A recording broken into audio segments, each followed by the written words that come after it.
So, yes yes Pranjul. sir, after MSW, NET JRF का क्या scope है? ओके, नेट जेआरएफ का क्या स्कोप है? देखो, नेट का आपको एलिजिबिलिटी तो पता होगी, मास्टर्स में आपका 55% होना चाहिए, तो you are eligible for UGC NET yes sir. Exam. अगर आप नेट एग्जाम क्वालिफाई करते हैं तो आप असिस्टेंट प्रोफेसर के लिए एलिजिबल हो जाते हैं। कहीं भी प्रोफेसर की जॉब निकलती है तो यू कैन अप्लाई देयर।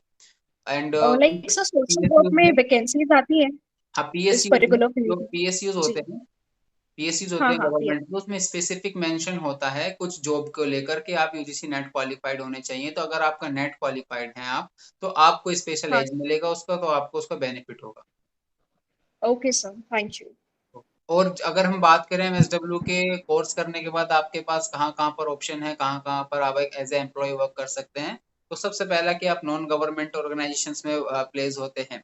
और उसके बाद जो है गवर्नमेंट बॉडीज जो होती हैं, जैसे कि बिहार जीविका है, राजीविका है, एमपीएसआरएलएम है, ये गवर्नमेंट बॉडीज होती हैं। आप इनमें भी आपका प्लेसमेंट होता है, डीएसएसडब्ल्यू से प्लेसमेंट होता है। यहाँ पर हायरिंग सिर्फ और सिर्फ यंग प्रोफेशनल्स की कैंपस के थ्रू ही होती है। तो वहाँ भी आप गवर्नमेंट की बॉडीज के साथ वर्क कर सकते हैं लिवलीहुड को लेकर। और साथ ही जैसे प्रधान है, बड़ा ऑर्गेनाइजेशन है, उसमें भी और प्लेसमेंट होता है।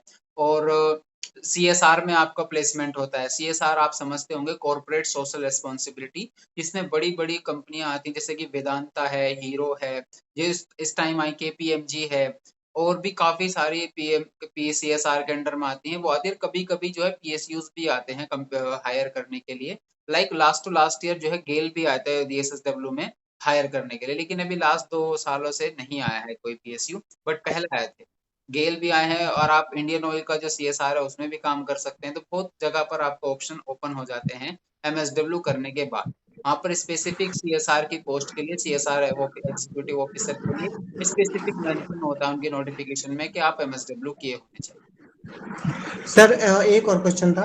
Sir yes. जैसे फॉरेन कंट्रीज में खासकर यूरोप और नॉर्थ अमेरिका में इंडिया के कंपैरिजन में ज़्यादा एनजीओ का जो कल्चर है वो ज़्यादा डेवलप्ड है। तो सर मतलब मैं ये कहना चाह रहा था, ये कोर्स करने एमएसडब्ल्यू करने के बाद हम लोगों का वहाँ स्कोप हो सकता है कुछ फॉरेन फॉरेन में, क्योंकि वहाँ कल्चर ज़्यादा डेवलप्ड है इस चीज़ का हमारी इंडिया से। हाँ ट्रू, आपने सही कहा, वहां पर भी स्कोप होता है, वहां पर भी लोग जाकर जॉब करते हैं। डीएसएसडब्ल्यू के कुछ एलुमनाई हैं जो यूके में भी काम कर रहे हैं, ऑस्ट्रेलिया में भी काम कर रहे हैं। बट वहां पर क्या लाइसेंस का होता है, वहाँ लाइसेंस होता है सोशल वर्कर के पास। वहां पर काउंसिल है उनके, लाइक अगर हम एग्जांपल लें इंडिया का, अगर आप लॉ प्रैक्टिस नहीं कर सकते, अगर आप बार काउंसिल ऑफ इंडिया से आपने सर्टिफिकेट नहीं मिला है, इसी तरीके से सोशल वर्क की काउंसिल होती है फॉरेन कंट्रीज के अंदर, इंडिया में नहीं है अभी। तो इंडिया में भी शायद होप्स हो के काम चल रहा है, बातें चल रही हैं इस चीज को लेकर के, काउंसिल हो सोशल वर्क के लिए। तो उस पर भी काम चल रहा है। अगर काउंसिल आ जाएगी तो इंडिया में सोशल वर्कर की भी एक पर्टिकुलर लाइसेंस लेना होगा सोशल वर्क करने के लिए, जैसे कि लॉ प्रैक्टिस करने के लिए लॉ की डिग्री और लॉ का बार काउंसिल ऑफ इंडिया का आपके पास सर्टिफिकेट होना चाहिए, अगर जब भी आप लॉ प्रैक्टिस कर सकते हैं। इसी तरीके से फॉरेन में है, वहां पर सोशल वर्कर के पास लाइसेंस होता है, उनके पर्टिकुलर कैबिन होते हैं अपने, जैसे कि यहाँ पर क्लिनिक होता है डॉक्टर का, बार होता है, चैम्बर होता है लॉयर का। तो उसी तरीके से यहाँ पर भी सोशल वर्कर का होगा फ्यूचर में, अगर इनकेस काउंसिल बन जाती है तो अगर हम विदेश में जाकर के सोशल वर्क किसी पर्टिकुलर ऑर्गेनाइजेशन में करना चाहते हैं, तो of course you can go there.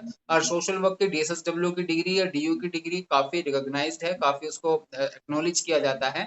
और लेकिन वहां पर पर्टिकुलर आपको सम पर्टिकुलर आवर्स आपको स्पेंड करने होते हैं एज ए सोशल वर्कर, तभी वो आपको लाइसेंस देते हैं, तभी आपको बुलाते हैं। मैम ने हम एक दिन हम बैठे थे, हमारी प्रोफेसर हैं इस टाइम, डायरेक्टर भी हैं, प्लेसमेंट डायरेक्टर भी हैं, प्रोफेसर नीना पांडे।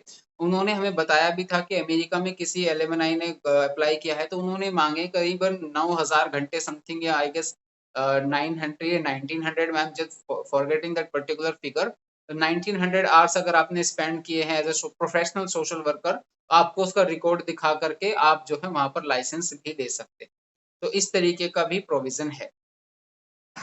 अच्छा सर एक बात और थी।